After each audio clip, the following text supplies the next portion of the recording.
ما ينفعش يبقى ما فيش أكتر منهم في السوق، وما تعمليش منهم شوب عصير كده حلو لولادِك تعزّزي بيه مناعتهم في الطقس البرد ده.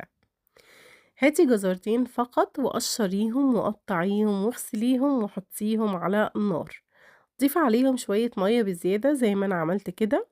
هنحطهم على النار عشان يتسلقوا كويس جدًا، جدًا، يعني مجرد ما تحطي فيهم الشوكة تدخل بمنتهى السهولة. في الوقت ده بقى خلاص كده نعرف إن هو استوى نرفعه من على النار، هنسيبه يهدى شوية ونيجي بقى للبرتقان، هنقسمه نصين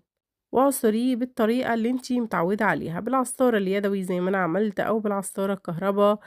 زي ما أنتِ حابة، في أصلًا أنواع من البرتقان بتبقى فيها مَيّة كتير أوي، يعني تقدري تعصريها أصلًا بإيدِك زي الليمون كده. المهم بعد ما عصرنا البرتقان هنرجع بعد كده للجزر، يكون هدي شوية، هنحطه في الهاند بلندر بالمَيّة اللي باقية عليه، ونضربهم بالهاند بلندر كويس جدًا أو في الخلاط، المهم تنعّميه زي ما أنتِ شايفة كده، وبعد كده هننزل عليهم بعصير البرتقان اللي إحنا عصرناه، وهنضيف عليهم كمان عسل أو سكر زي ما أنتِ عايزة، بس أنا ضِفت العسل عشان أزوّد من فايدته،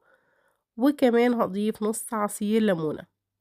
بعد كده هنضربه مرّة كمان عشان نمكِّس كل دول مع بعض، وكوباياتِك أو شوبّاتِك بقى وصُبّي فيها أحلى عصير برتقان بالجزر، فريش وغني بالفيتامينات ومن غير أي مواد حافظة، ولو حابة تعرفي إزاي ممكن تخزّنيه هتلاقي الطريقة عندي على الaccount وبألف هنا وشفا. أنا سارة هلال، لو الفيديو ده عجبِك ما تنسيش تعملي لي لايك وfollow، ادخلي عندي هتلاقي فيه وصفات كتير إن شاء الله هتعجبِك، أشوفكم في وصفة جديدة وفيديو جديد، باي باي.